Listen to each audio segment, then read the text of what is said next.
আমাদের অপোজিশন পার্টির লিডার, যাকে আজকে আমি পার্লামেন্ট থেকে মানবিক নেতা হিসাবে উপাধি দিয়ে ওনাকে আন্তরিকভাবে ধন্যবাদ জানাচ্ছি।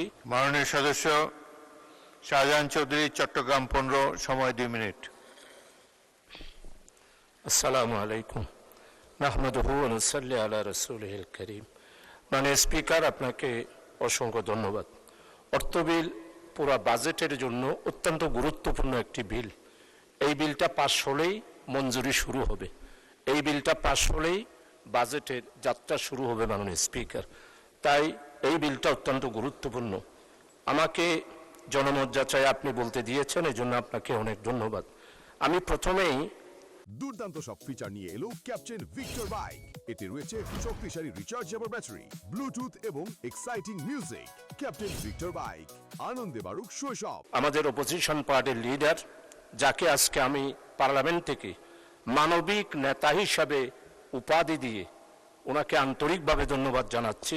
উনি আজকে বাংলাদেশের ইতিহাসে অপোজিশন আমরা কিভাবে দেশপ্রেমিক হিসাবে ভিন্ন ধারায় বিরোধী দল হিসাবে আমরা দায়িত্ব পালন করব সেই ব্যাপারে দিক নির্দেশনা দিয়েছেন মাননীয় স্পিকার, যেটা অতীতের 54 বছরে আমি 2বার বিরোধী দলের অপোজিশন লিডারদের বক্তব্য শুনেছি, কিন্তু আজকের বক্তব্যটা একটা আমাদের অপোজিশন পার্টির লিডার ডক্টর শফিকুর রহমান, মানবিক নেতা, উনি একটা বাংলাদেশের নতুন অপোজিশনের দায়িত্ববোধের ক্ষেত্রে উনি যে বক্তব্য রেখেছেন, ওনাকে ধন্যবাদ জানাচ্ছি। মানে স্পিকার, আমার জনমত যাচাইয়ের জন্য 2-3টা বিষয়। একটা হলো গ্যাস। আমি বাজেট বক্তৃতায় বলেছি আমাদের গ্যাস 2017 সালে উৎপাদন ছিল 2.7 বিলিয়ন ঘনফুট, যা এখন নেমে এসে 1.8 বিলিয়ন ঘনফুট হয়েছে।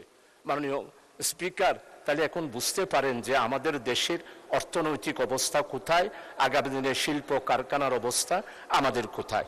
এরপরে মাননীয় স্পিকার, কৃষির ক্ষেত্রে কৃষির মধ্যে ঢুকাই দেওয়া হয়েছে পশু সম্পদ এবং পানি সম্পদ। কৃষিতে এই দুইটা ঢুকিয়ে দিয়ে এইখানে বাজেট দেওয়া হয়েছে 43,335